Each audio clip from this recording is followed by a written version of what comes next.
Hello, and thank you for joining us today. My name is Monica Wedlock Kilpatrick, and I serve as the Associate Vice President of Organizational Development for the National Benevolent Association of the Christian Church Disciples of Christ. A general ministry of the Disciples Church, the nonprofit National Benevolent Association collaborates with leaders and with health and social service organizations to strengthen and transform communities through compassion, healing, and justice. The NBA provides education, companionship, inspiration, and resources for organizational and leadership development for health and social service ministries. All of our work with partners is grounded in our historic mission of justice and advocacy. As we get started, I would like to inform you that this webinar is being recorded and will be available for future viewing on the NBA website at nbacares.org. Also, you may follow along via an automated transcript in our Otter AI feature. You may find that link in the chat. Today's webinar topic is voter rights and U.S. elections. Are you ready? The United States is faced with the challenge of providing equitable and accessible voting, a right extended to all American citizens. Many citizens struggle to exercise their right to vote due to voter registration restrictions, voter purges, felony disenfranchisement, and voter ID laws. Because of this, tens of thousands are barred from voting in states across the country. To address these issues, congregations and leaders of faith are getting involved in their communities to combat voter suppression and to ensure all communities are prepared to vote during elections this fall. Our panel today will discuss their perspective on today's voting rights issues and share why we should be informed and how we can take action. This webinar, we hope, will be used as a tool for discussion and a call to action in local communities, congregations, regions, and general church ministries. At the end of this presentation, we will try to make time for some questions. Throughout the webinar, if you have questions that emerge, we welcome you to use the Q&A feature by clicking on the icon at the bottom of your screen to submit your questions. Please include your email address so that if we are unable to get to your question, we can follow up with you directly when the webinar is over. To request technical assistance, you may also use the Q&A feature. Again, this webinar is being recorded and will be made available for future viewing on the NBA website in the coming weeks. At this time, I will briefly introduce our speakers. The Reverend Dr. Cynthia L. Hale, our founding and senior pastor of the Ray of Hope Christian Church in Decatur, Georgia. Welcome. Reverend Lori Tapia, our national pastor of Hispanic Ministries of the Christian Church Disciples of Christ and residing in Indianapolis, Indiana. Rachel Comeda Estuar, a community organizer and training counselor currently focused on advocacy for people with intellectual and physical disabilities for REACH services in Whittier, California. Reverend Janae Pitts Murdoch, interim senior pastor at Light of the World Christian Church in Indianapolis, Indiana. And Marcus Wynn, a Kansas organizer for Metro Organization for Racial and Economic Equity in Kansas City, Missouri. Our moderator for today's conversation is Reverend Dean Bucalis, mission specialist for NBA's Prison and Jail Ministries and advocate for the restoration of voter rights for returning citizens. At this time, I will turn the conversation over to Dean. We welcome you all. Thank you, Monica. We are delighted to have this panel of speakers this afternoon coming from diverse communities across the country. And we couldn't be happier to have them participate. We began this conversation earlier this year in presenting a webinar on the restoration of voting rights for individuals who have had convictions for felony offenses. And we realized that this is a topic that is critically important to our nation as well as to each of us as individuals. And we also believe that it's important for our faith communities to be involved in not only addressing this particular issue, but in seeking ways in which we can advocate for more and more people to be able to vote and exercise their right to vote. So this afternoon, we have invited these panelists to respond to 4 specific questions that we have submitted to them. So we will go in order as they consider these questions, and we'll ask you all if you have any follow-up questions to include those in the chat feature. So to begin, I'm going to start with the first question and ask Pastor Hale to address this initially. Why should members of the Christian Church, Disciples of Christ, or any other faith community be concerned about getting people registered to vote and their voting rights? And what makes this an issue of social justice for us? Thank you, Dean, and thank you, Monica, for this opportunity to participate in this webinar with other distinguished colleagues. Good afternoon, everyone. This question is at the heart of who I am. As representatives of God in the earth, a God of justice, a God of love, a God of equity, a God who created all of us in God's image and likeness, we are called to ensure that all persons have the opportunity to participate in a free and fair election. And because we as Christians and other member faith communities believe that all people are created in God's image and likeness, we then want to ensure that they have all of their needs met, particularly those that are the responsibility of our governing agencies. And so from the White House to the State House, we want to ensure that we have persons of integrity, persons of compassion, persons who care and will rule or govern us righteously. We want to ensure that voter suppression is not just suppressed, but eliminated. And that requires us to vote. We need all persons to vote. So while preachers can preach and teachers can teach and activists can be in the street protesting, we need every person to go to the polls, to mail in their ballots. We have a responsibility as God's people to reach out to those that we know and love and be actively engaged in ensuring, again, that they have an opportunity to cast their vote.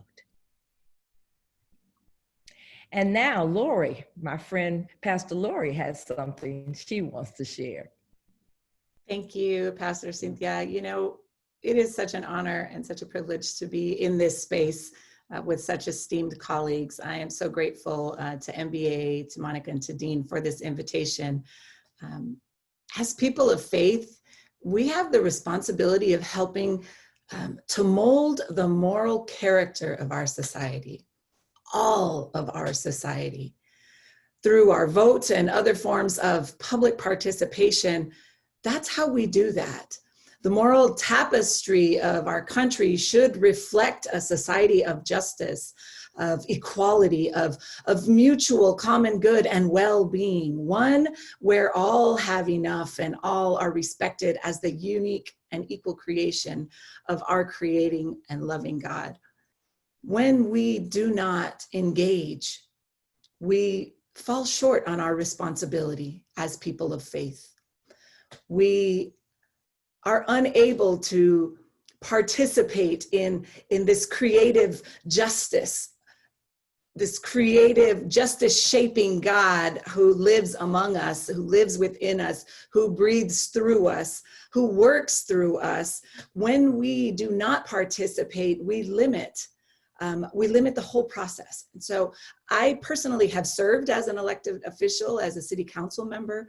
I am deeply involved in advocacy and other community activism, heavily, particularly around immigration issues, but other issues, because all of these issues that affect the least of these, to which Jesus calls us to serve, when one does not have enough, we should all feel that. We should all feel that. The voice and action of the faith community has such an influence on community overall, and this is where we lead with example. And I'd love to hear from our sister, Rachel Estuar, her comments on this. Thank you, Pastor Lori. Thank you to NBA for inviting me. I owe a debt of gratitude to Pastor Cisa Payuyo from Chapman University for thinking of me as someone who can join this esteemed panel of faith leaders. And I prayed this morning, and I just was reminded of what my grandfather was doing back in the Philippines. He was one of the first converts to become a Christian in a predominantly Catholic country, and planted churches there. And so it is with that spirit that I hope I can provide some answers to what we are talking about here, a very important topic about voting rights.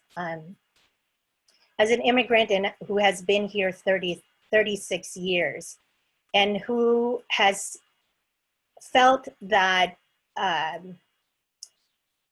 honor of being able to have the opportunity to fly here when my parents gave up everything they could in the Philippines to start a new life for us.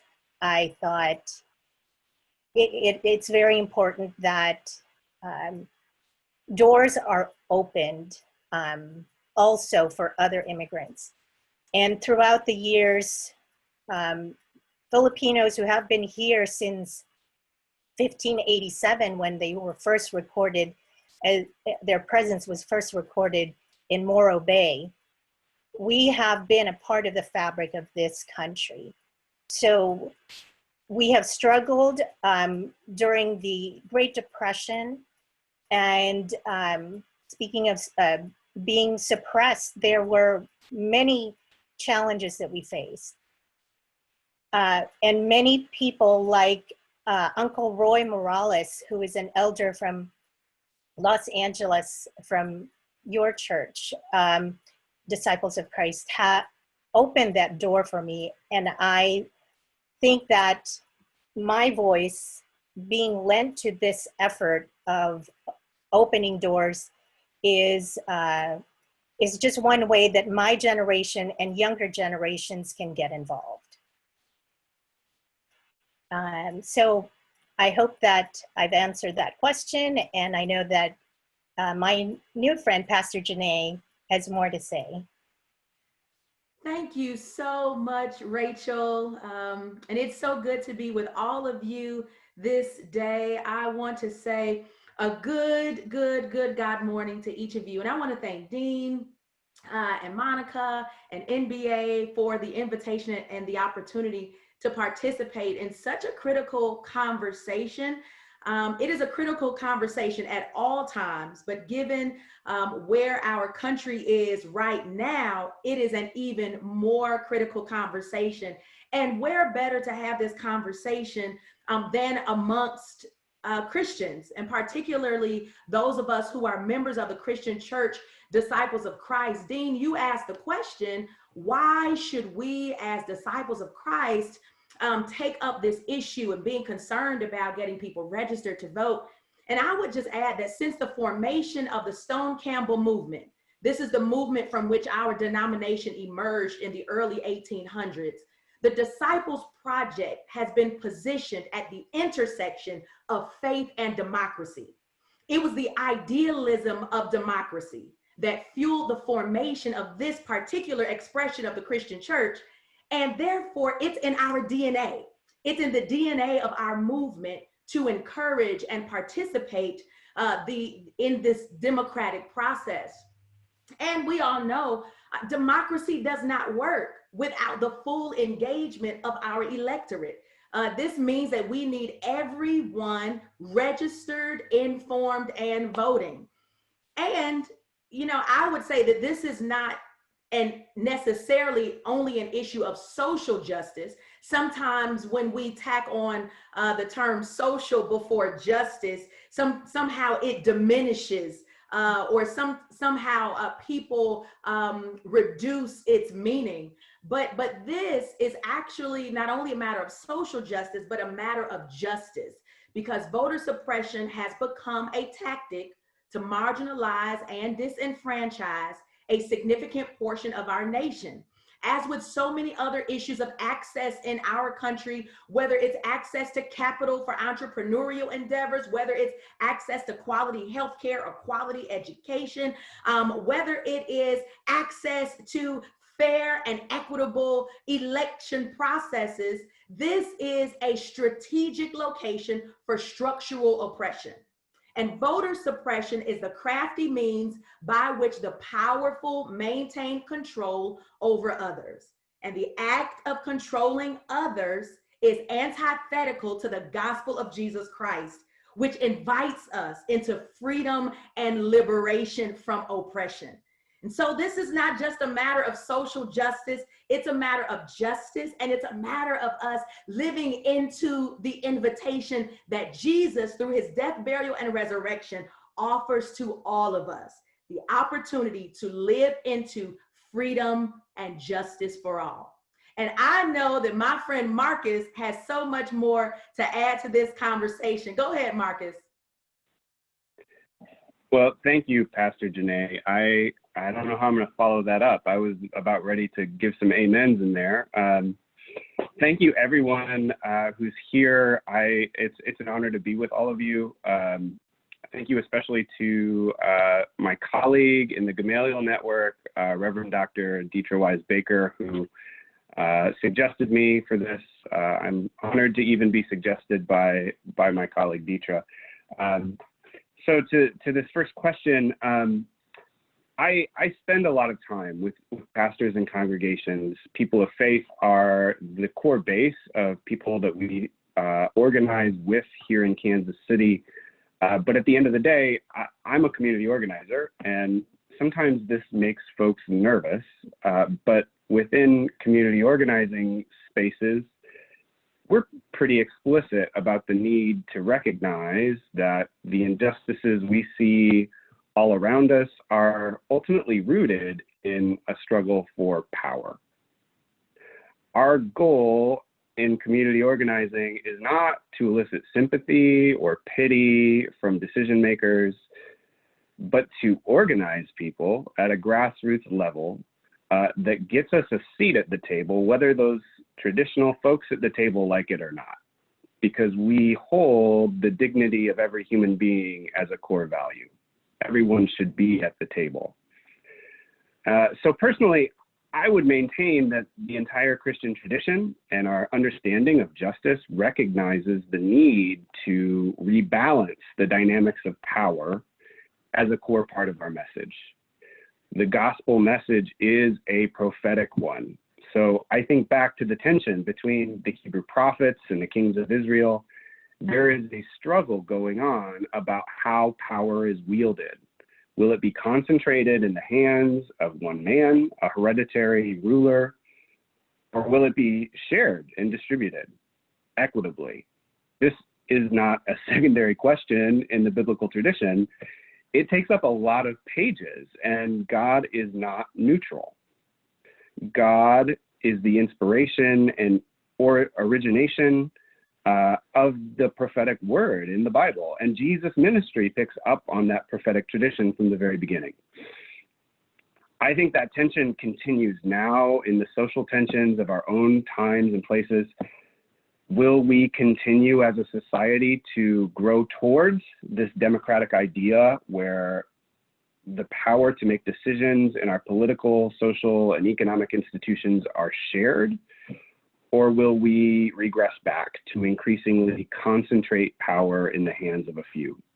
Voting, I would maintain, is a part of that balance of power in our society, so that makes it an issue of justice and an issue that churches should be concerned about. It is not the only thing that determines power, but voting in elections are an opportunity to organize people so that they are empowered to do what I would describe as the prophetic work of democracy ongoingly every day. Thanks. Thank you, Marcus. Thank you all. It's inspiring, and we knew that it would be when we invited you all. Our second question, there's a great concern about voter suppression, as many of you have mentioned, particularly in this upcoming presidential election year. So the question we want to pose to you is, have you seen evidence of voter suppression in your own community? And if so, how can it be combated, and how perhaps have you combated that? I'm going to start again with Pastor Cynthia. Thank you, Dean. I think that all of the nation has seen what happened in Georgia during our primary election. Long lines and not enough voting booths for people to vote. Also, we had new equipment and there was inadequate training for those persons. Where we found the most problems, obviously, were in either Black and brown communities, or where persons of the minority races lived. We also found them in poor areas. And so there was voter suppression. There has been voter suppression for as long as we can remember. One of the things that we talked about in our congregation, because we're a voting precinct and we have voting in our church, we have a meeting, as a matter of fact, tomorrow night or tomorrow afternoon as a group of pastors, and I'm actually leading that, to talk with our Secretary of State, to ask a number of questions about how things will be handled in November. And so as a congregation, we've talked about that, and we will be addressing that. I will be addressing that with a group of other pastors on tomorrow and the Secretary of State. We want to know if there will be enough polling stations. We want to know whether or not precincts or polling stations will be moved. We want to know about the equipment at this point and whether or not there are enough individuals to work the polls, because that's another issue as well. We also believe that it's important for the church to know our rights so that we can share that with other individuals. Voter suppression doesn't just happen in the polling station. It happens to people all the time. I don't know if you know this or not, but between 2016 and 2018, 17 million people were purged from the voting polls or rolls. 17 million people. Stacey Abrams said it best.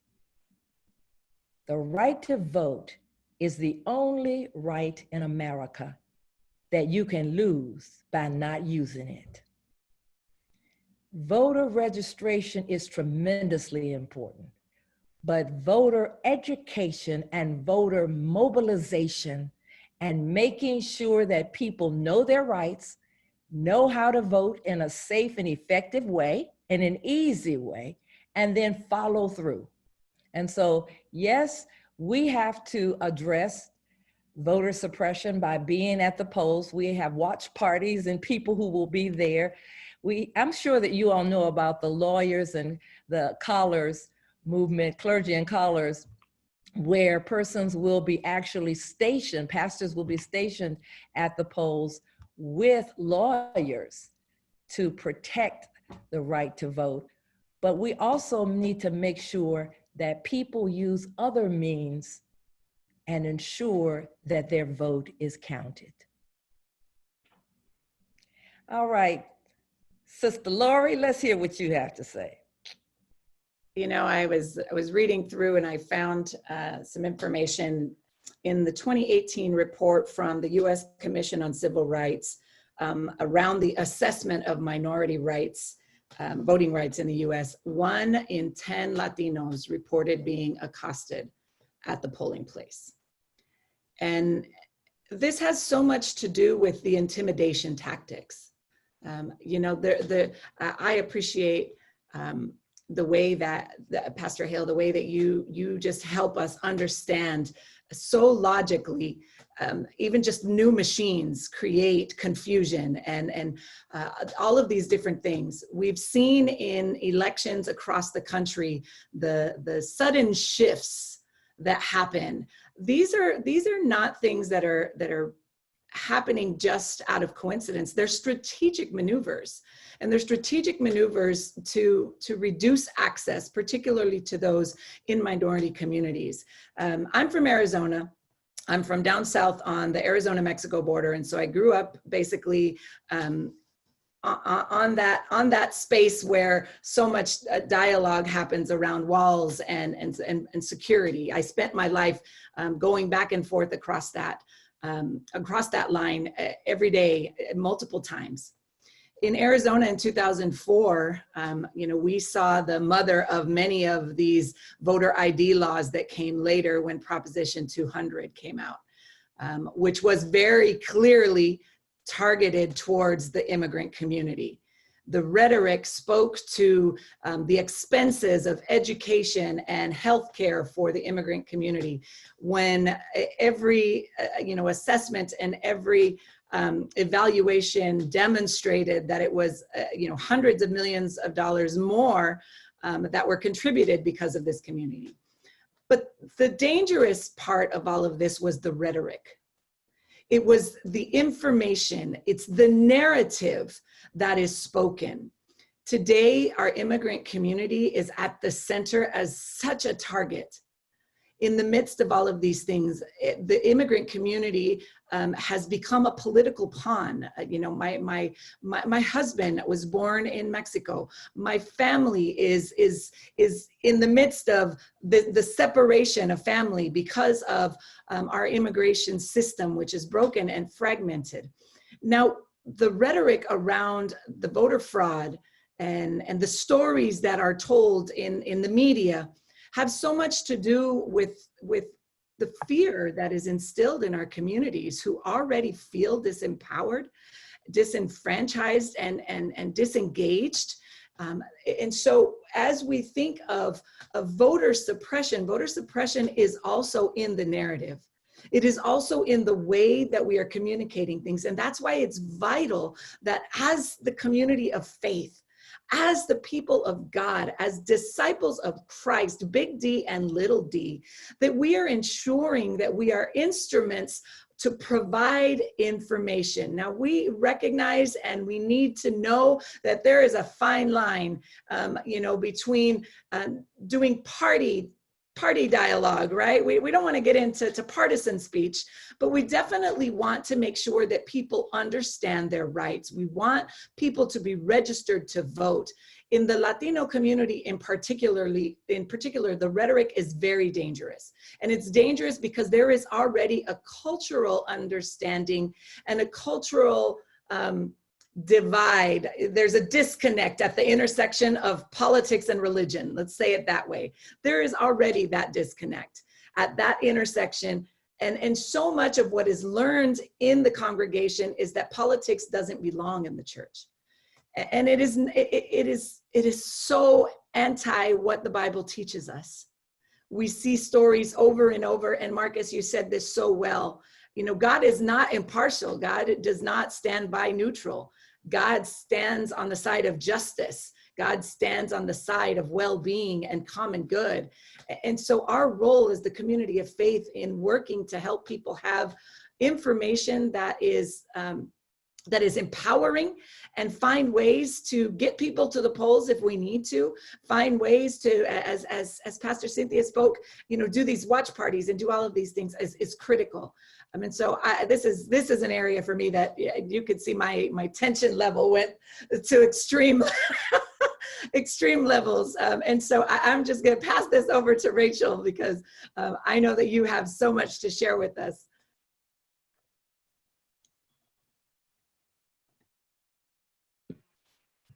Thank you, Pastor Lori. I had to remember that I needed to unmute myself. I hear you. I hear, yes, your passion, the passion in your voice to try to represent what is going on in our communities, especially for the BIPOC communities, people of color, Blacks, and Indigenous. And I feel that what's happened, let me first answer what is happening in my community. Los Angeles County is a huge community, of course, very diverse. It was surprising to hear, though, that from a friend of mine who emailed me and said that having lived in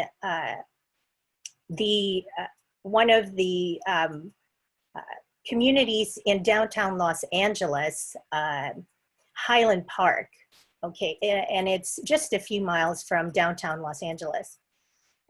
She had lived there for more than 20 years, and the mailbox that she had been going and dropping off mail was removed. It disappeared. This is in Los Angeles. That's just one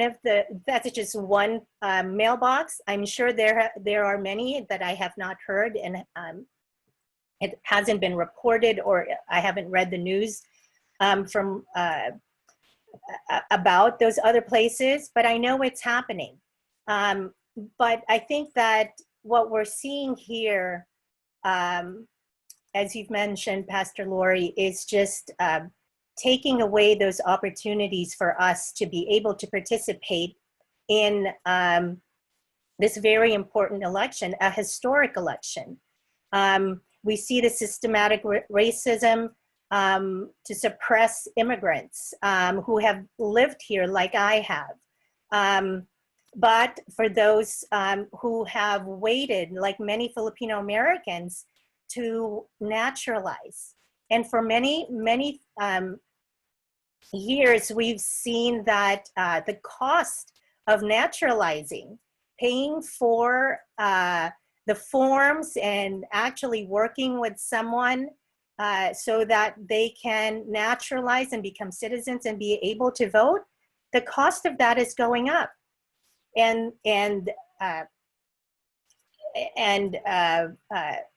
equal pay is still an issue for many of us, people of color, even amongst the larger community of educated individuals from the Filipino American community and the Asian Pacific Islander community. There is still the glass ceiling for us. And so we too have to make choices within our families as to what will we be spending our money on, especially for those who are working here and still are sending money to their home countries, like the Philippines. And that is a big concern for many of us, is how do we balance what we're making here, sending it to our family members, and then engaging in our government, and what would happen? What would happen? Because we remember the years of oppression in the Philippines when we were under martial law. Why am I voting now? Because, and I don't want to be partisan, I just want to I just want to convey that what we may be facing is more of the kind of oppression that happens in a government that has a dictator. And I'm hoping that conservative Christians, especially Catholics, are not suppressed or are not silenced because of the internal conflict that they're having, that they have not been given, though, any opportunities to engage in deep conversations, both with clergy, within their own churches, within their communities, and within their own families. What has this current political climate done? It has really ripped us apart.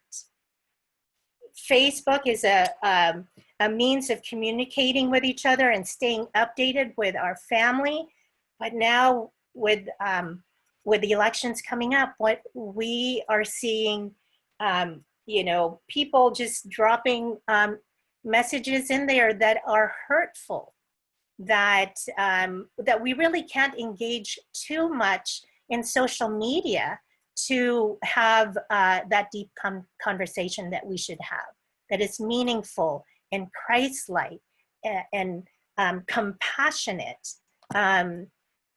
I wanted to say that one of our esteemed literary writers is Carlos Bolasan, and I was just reading something from him the other day, and his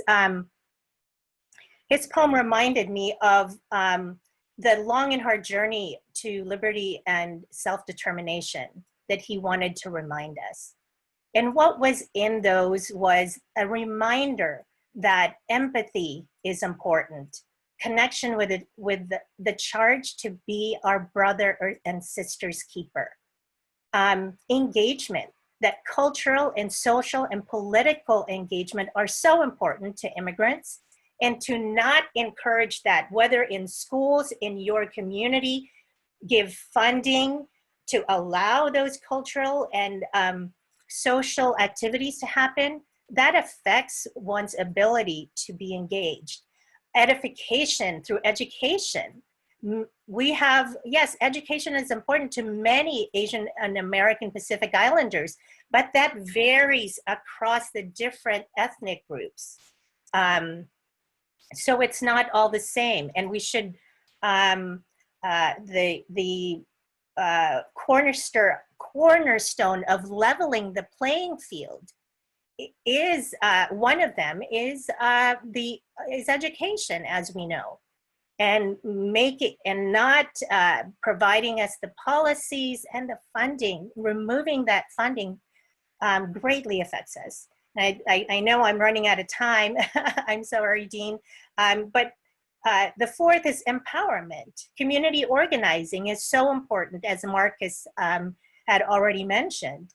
I started out in Santa Barbara County and interned with one of the first highest elected official Filipino American, and I learned about community organizing. And then when President Obama said when he was campaigning that he was a community organizer, I said, yes, let's continue to do that. That gives us a voice. What's most important that I learned from community organizing is that we take the big brother out of the picture and we empower our people to be able to speak what it is that they feel are the solutions to their problems that are so unique and so intricate that we as outsiders cannot define those for them. And employment, the capacity to, the ability to build your capacity within your family. And then, you know what, for Filipinos, and many of you probably, but entertainment is a big thing as well.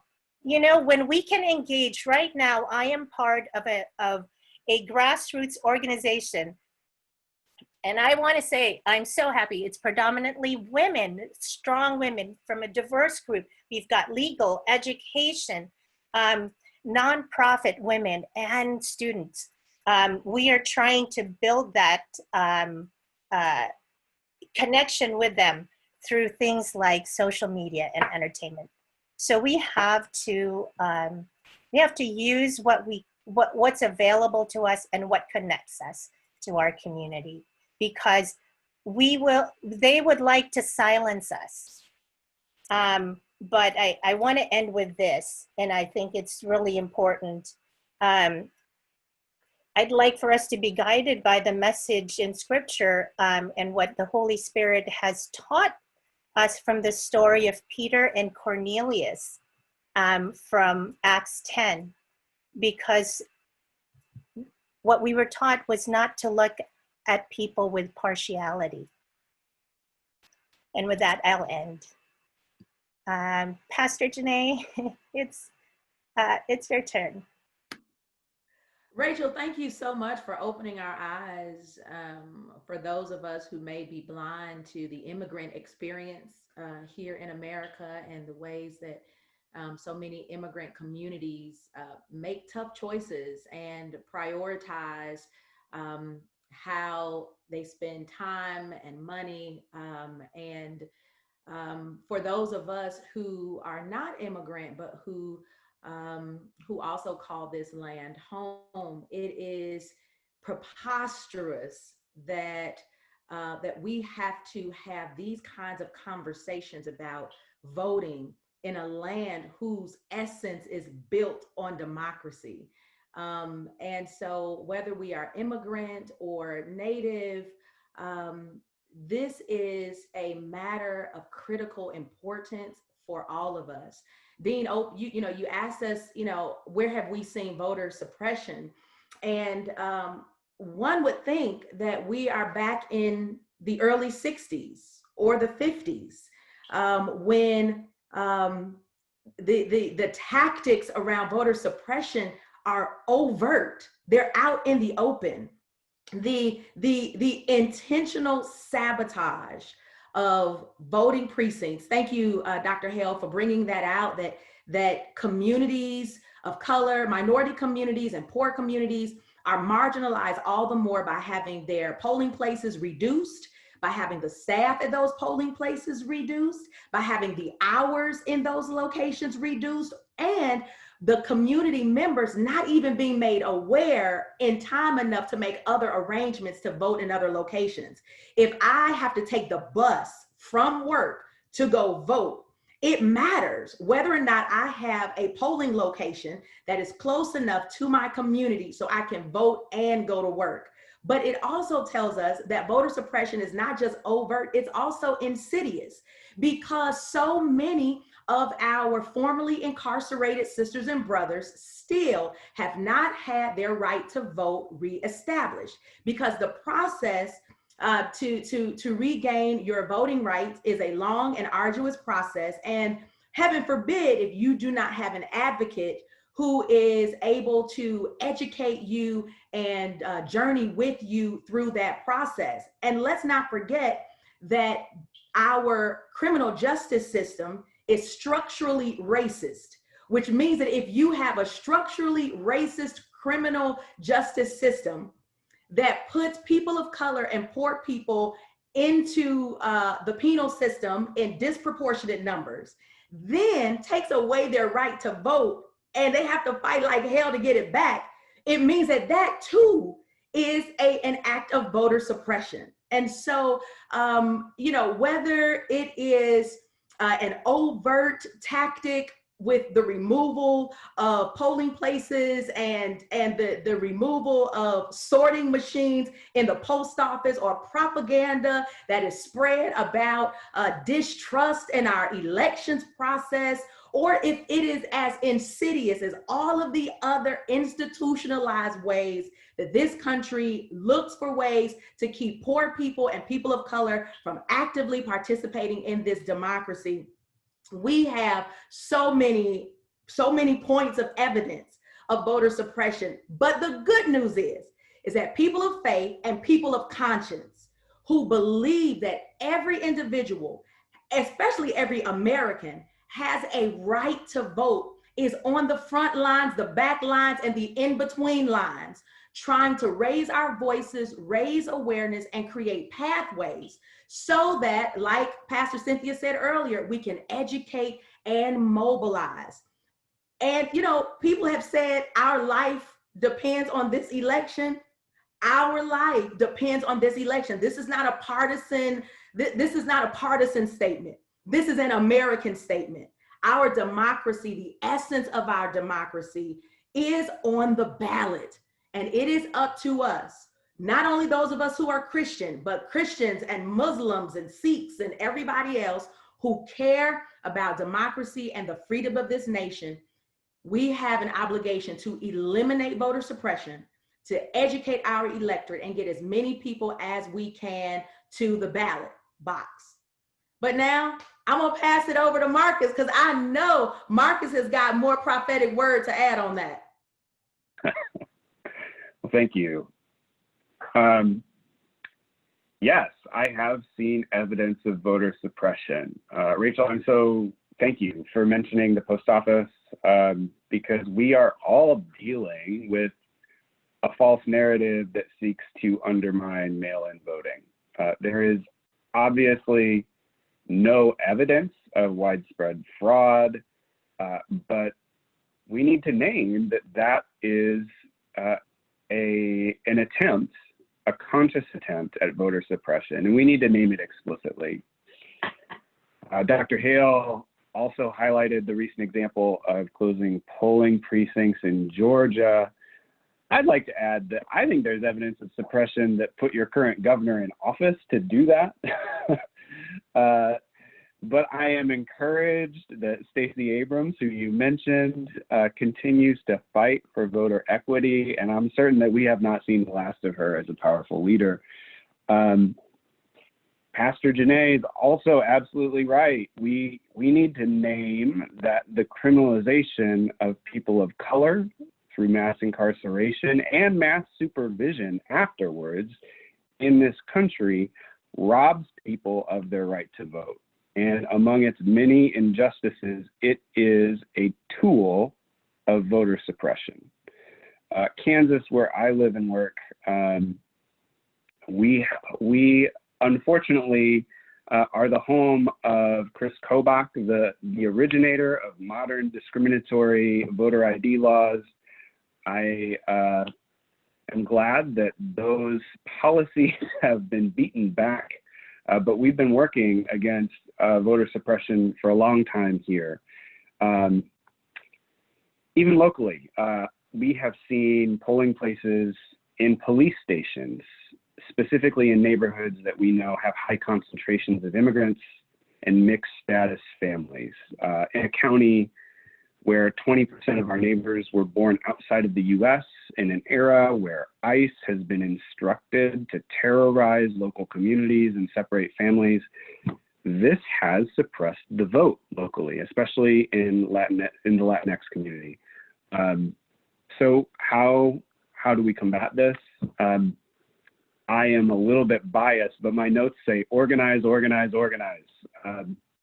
I would say the information is out there. We know the facts, but if we don't organize folks, if we don't mobilize them in some strategic fashion, it won't be powerful enough to make the changes we need.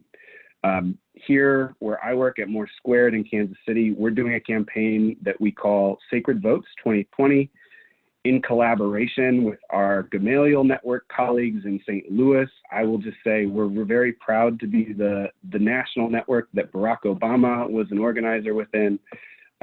We are training local congregational leaders to develop their own voter engagement plans for their congregations, focused on building real, authentic, and intentional relationships with neighbors.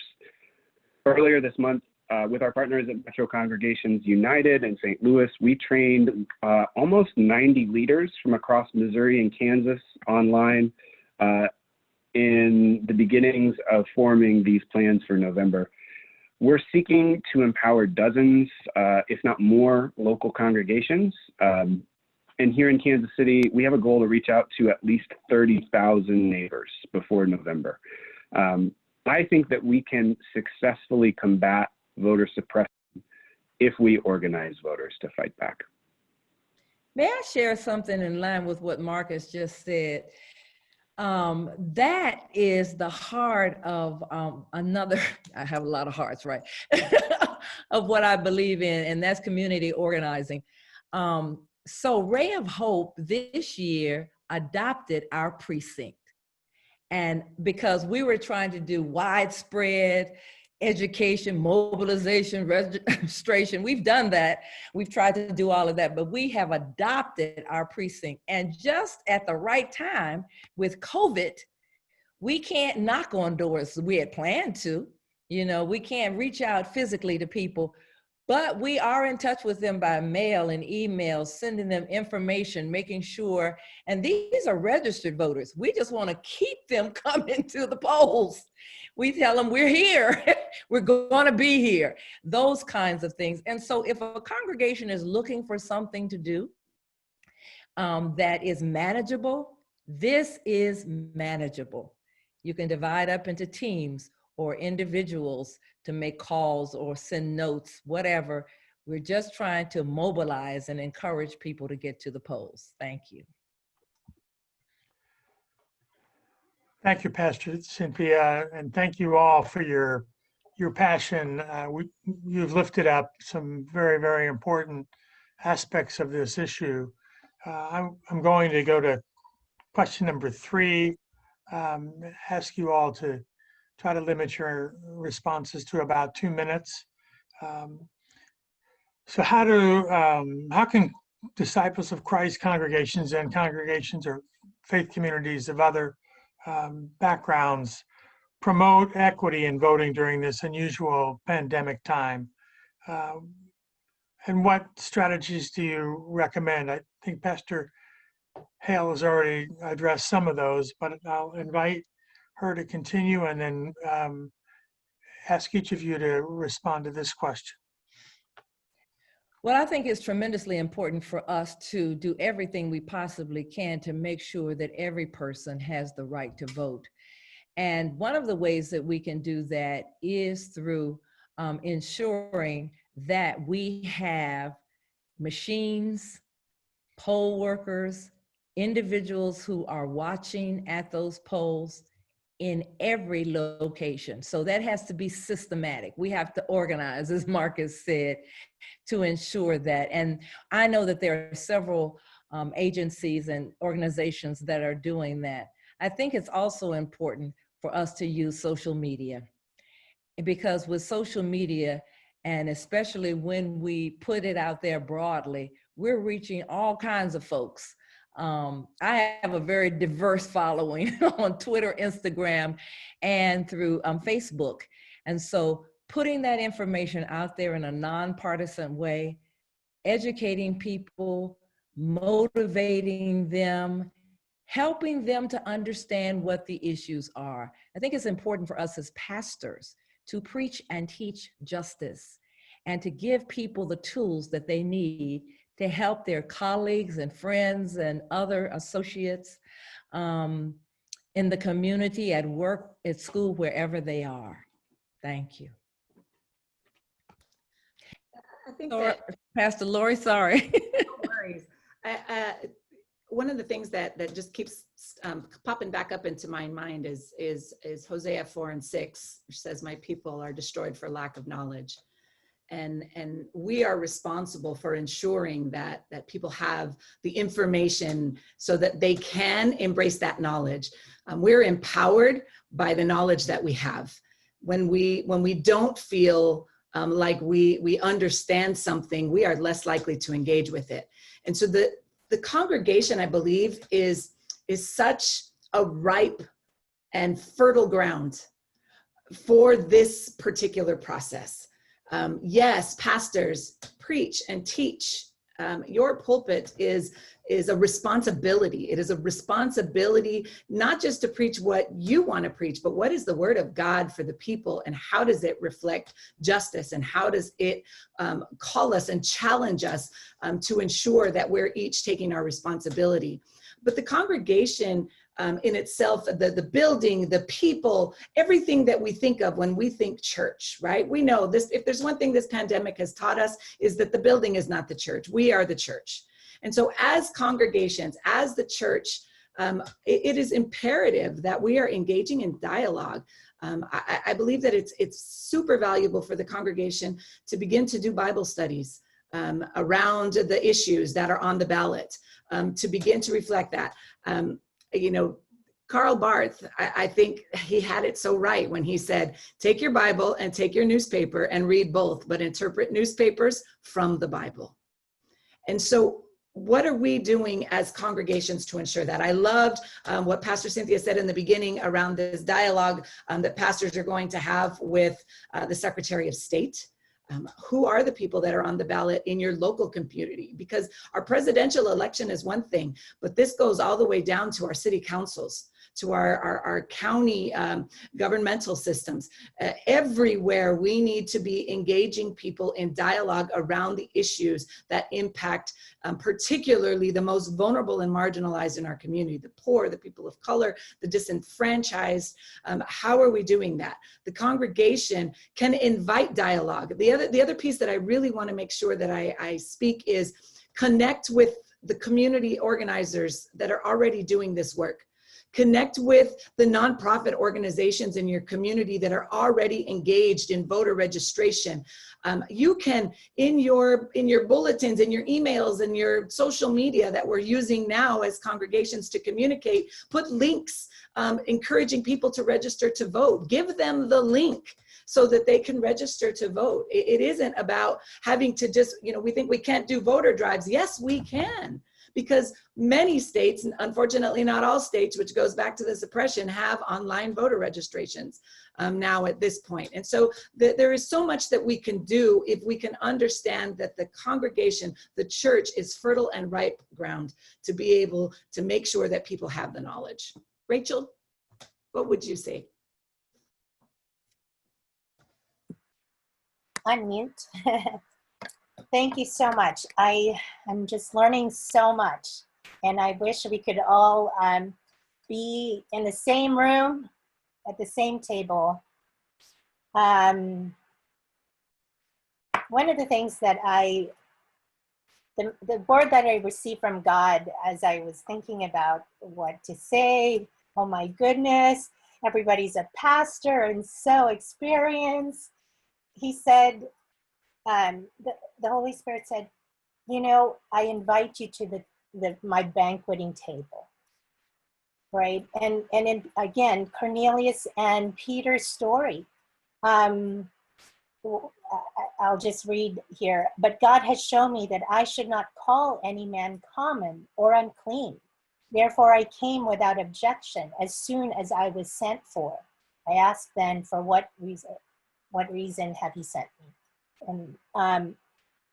And that has just guided me, just to remember that Jesus wanted to invite more people, not exclude people. And Marcus said, be strategic, in our community organizing efforts. How do we do this strategically? First, I think we should really just affirm who God has put into our lives. I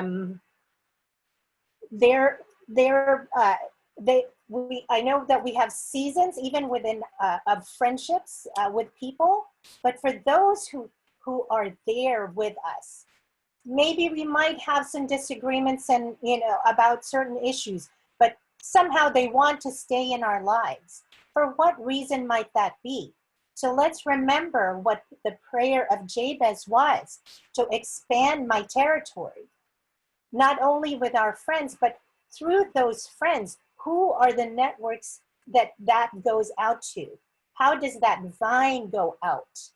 How is it that the Lord is going to use what we have experienced and how we have encountered him to really reach people who are marginalized? And I have to mention, we should not forget people with disabilities, people with intellectual disabilities. I am working with a couple of clients, consumers right now, and I said, you know, it is for such a time that I am here with them, because I care to learn from them as much as they want to learn from me. It is possible that we can unlock not just hearts, but also the lips of people who have not been heard for many years. And they care as much as we do for who sits, you know, at the White House and other places where leaders are making decisions. Families must teach about empowerment, about activism, about using our gifts. And as I mentioned earlier, opening doors. How do we open doors? We use our hands to help open doors. And sometimes, you know, not for opening doors, but for those of us who are from the older generation, our shoulders. Yes, we can lift up each other. One of the things that has happened that was described to me when I was in college about our Filipino American community, there was this thing about the crab mentality, you know, that you would pull each other down rather than helping each other up to reach and achieve each other's goals. What was that from? That was only from the enemy. And we must pray. We must pray so that we can suppress that and not allow for the suppression of our people to continue to share love and the gospel and continue to open doors and invite people to the table. Pastor Janae, please give us some more words of wisdom. Oh my gosh, I'm just so blessed to be a part of this conversation. Each of you have just shared so much insight from your own personal space in the world. And I so appreciate you, Pastor Lori, for reminding us about the power of the congregation and the power, not even the power, but the influence of the congregation and the ways that we can shape the identity of not only persons within our congregations, but we can have impact on the communities that we live in. And at Light of the World in Indianapolis, we have launched something that's called LWCC Votes. Our first effort was an online panel where we had our county clerk, a state representative, and others who are activists in the local community to offer their insights on the upcoming process for the election. So people were able to send questions in advance, but they were also able to ask questions live. And it was a wonderful way for us to reach the people who are connected to our church. And also it was through social media. We did a Facebook Live. And so other folks who passed and scrolled our way were able to get in on that. It was so informative to learn, you know, what do you need when you show up with an absentee ballot that belongs to someone else, and you're dropping off someone's ballot. So we know the form that we need to show up with, and we know the ID that we need to have, and we know what needs to be signed by whom, and how signatures have to be on the front of an envelope and the back of an envelope. We learned so much in that conversation, things that can easily be overlooked and things that can easily lead to the suppression of a person's vote. It was also a wonderful way for us to understand deadlines, how deadlines work. a way for us to understand the limitations of these voter ID laws. It was just a helpful way for us to pass on education to our community. But that was just only the first activity in this initiative for us. We are also rolling out other voter registration drives and rallies. We're also rolling out some other educational material so that people can be informed about the issues that are on the ballot. And we are excited that this is not just an effort for us, but we have invited other local congregations so we can partner together in this effort. Because our goal is not just for members at Light of the World to be educated and mobilized, but so that other individuals at other congregations can do so as well. So we're hopeful that we might make an impact. It will be amazing if we can make a big impact, but even if it's a small impact, impact is impact. And so we're looking forward to what our efforts will produce in our local community, but also the ways that our efforts might inspire others to do a little bit more. And I want to thank Marcus for a really cool idea about, and for Pastor Lori, these really cool ideas about how we can encourage voter registration and voter mobilization in the congregation, because we use a text blast at our church to get information out to our congregation. And I was like, we need to send out the voter registration link on a text blast. That's so easy to do. And so I just want to thank you all for seeding that idea, because sometimes these really small things can lead to big impact. That's all I have. Marcus, take it away. Well, thank you. Thank you, everybody. I am so glad that we're talking about voting itself as an issue of equity.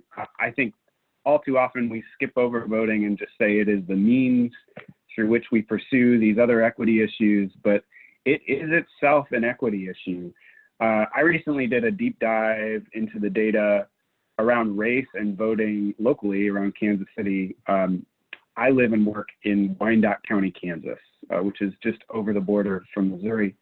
I can see downtown from my front porch.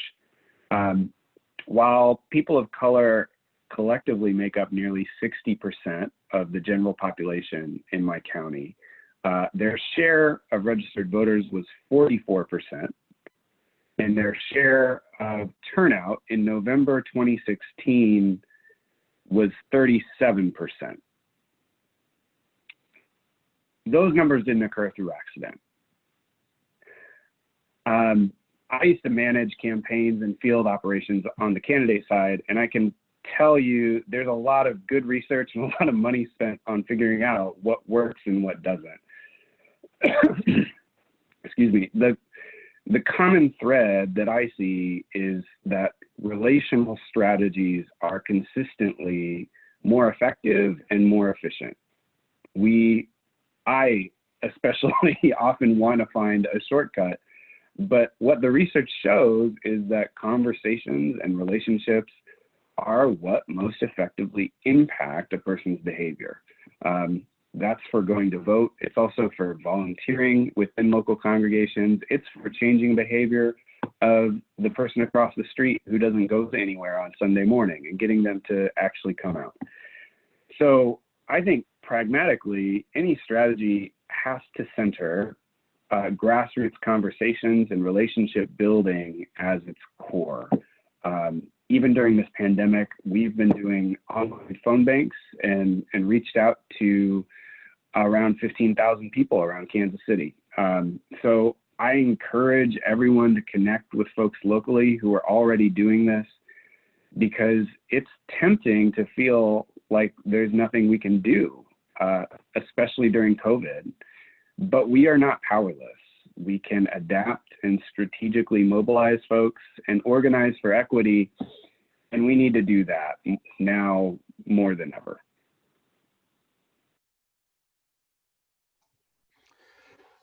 Thank you, Marcus, and thank you all for your insights and offering of those important strategies that can be incorporated.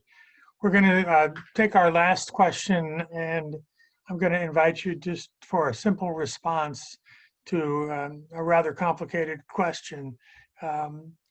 What pastoral word or theological insight would you offer to your community to encourage them to participate in the voting process this year and in the years to come? Pastor Cynthia. Love one another as I have loved you. For me, the whole issue of voting justice is about loving people and loving people like God loves us unconditionally, accepting people for who they are, and wanting the best for them. I think the premise of love is beautiful. Yes, thank you. There's also a flip side to that and the reality in which we live. And as people of faith, we understand that our battles are not against flesh and blood, but against powers and principalities that we experience through systemic racism and through all of these things that we have spoken about.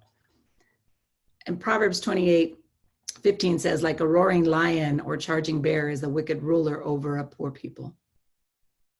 Now, if that is not a call for the people of faith to change the narrative, then I don't know what it is. In the story of Daniel, chapter 6, we understand that leaders have been placed in positions over people, and Daniel is one of those leaders who does not fit into the greater scheme of things.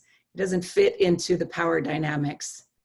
And since there is no corruption in him, there is manipulation to find a way for him to be brought up against, right? To be brought into the center of attention and thrown into the lion's den, as we all well know. This same manipulation is what we're experiencing today through everything that we have just talked about. Do not be fooled.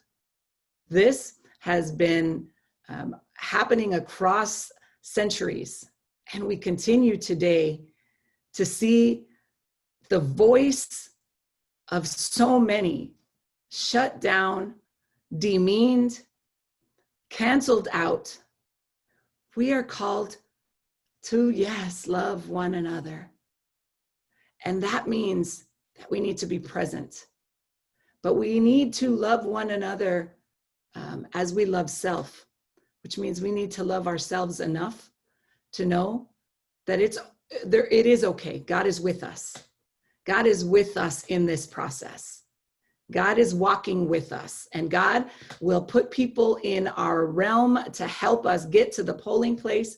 God will put people in our realm to help us understand our call to serve the least of these. We are the church, and I believe that we're in an era shift. We're not just in a generational shift. We're in an era shift. And when we are shifting eras, there is always the greatest division.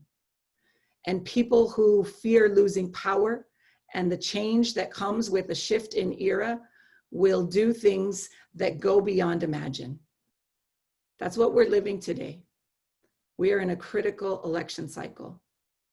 Vote, because the love of God has been given to you freely and unconditionally. And your experience with Jesus has helped you to understand that you are an instrument of love and justice in this world.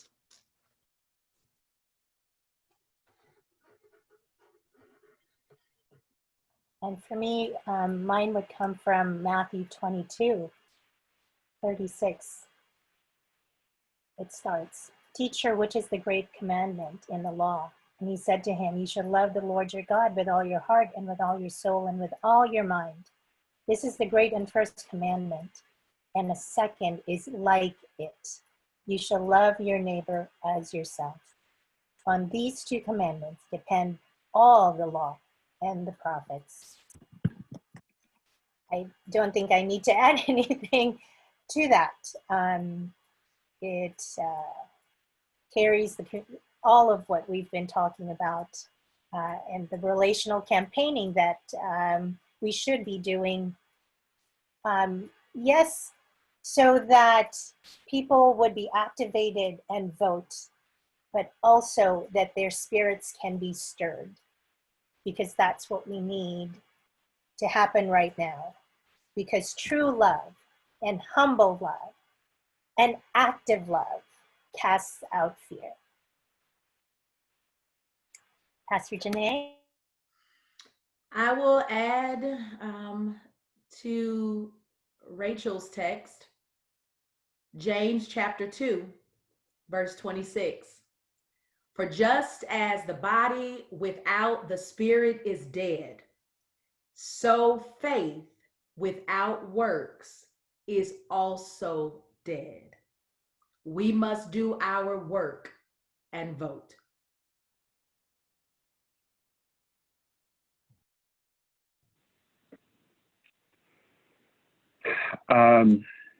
Thank you, everyone. I would just say there's a lot at stake right now. We have responsibility to be engaged and to be effective. I know I and many others are extremely concerned about the current state of our society and our political leadership, but I think we need to remind ourselves that we are not going to be saved by any political leaders. I'm not saying there's no difference between candidates. I think there is, but they're not going to save us. I do believe that God has called us to be powerful and to pursue justice. Regardless of who's in the White House, who's in Congress, who's in city councils come January, we need organized people to lift up their voices and say, it is unjust to suppress the vote. It is unjust to demonize refugees and immigrants. It is unjust for Black people in our society to live in fear of the police, to lock kids up in cages, to criminalize children, for full-time workers to still live in poverty. It is unjust for someone to get sick and go broke because of it. And another more just world is possible. So let's imagine it together. Let's fight for it together. Voting, I think, is an entry point to this larger struggle. And our calling as people of faith is to pursue justice here and now, on Election Day and every day after. Thank you, Marcus, and thank each of you for a rich, rich conversation. One of the things that we've tried to do with our webinars at the MBA is to lift up issues, to educate on these important issues, but not stop there, but also advocate and to provide resources that will help engage our congregations and individuals to make some changes and be part of the solution. Monica's going to talk a little bit about that as we wrap up. So once again, thank you all very much for taking your time and giving your insights and sharing your passion. Monica? Thank you so much, Dean. And I want to add my gratitude, my deep appreciation for each one of you and your voices to this conversation, to the not just nuggets, but whole boulders of information that you provided for us today. And I hope that our attendees not just chew on it, but put those pieces into action, those actionable points that all of you made, that we can begin today and continue on and on and on. It's not just this fall election, but we will be continual participants in the electoral process. We were blessed by your work and we are honored by your presence today. In the chat box, we want for everyone to know that you will find links to websites from all of our speakers so that you can visit and learn more about the ministries that they are doing and leading and creating justice in local communities. We encourage you to take whatever actions you can in supporting the causes of justice and equity for all. We ask you to join MBA in our work of creating justice. For those of you who are registered for this webinar through Zoom, keep an eye out in your inboxes as we will soon be emailing you our new publication called Voting Rights and Registration Resource for Faith Communities. This is a 40-page guide that includes helpful faith-based resources and tips for organizing a voter registration drive in your community. We also include a history of voting rights in the US and summaries of voting rights laws for each state and the District of Columbia. This guide was created by our 2019-2020 MBA Explorer intern, Alex Keys, as part of his final project. And so we thank Alex for his hard work and dedication to researching this topic and creating a resource to help disciples and other communities of faith get further organized and engaged.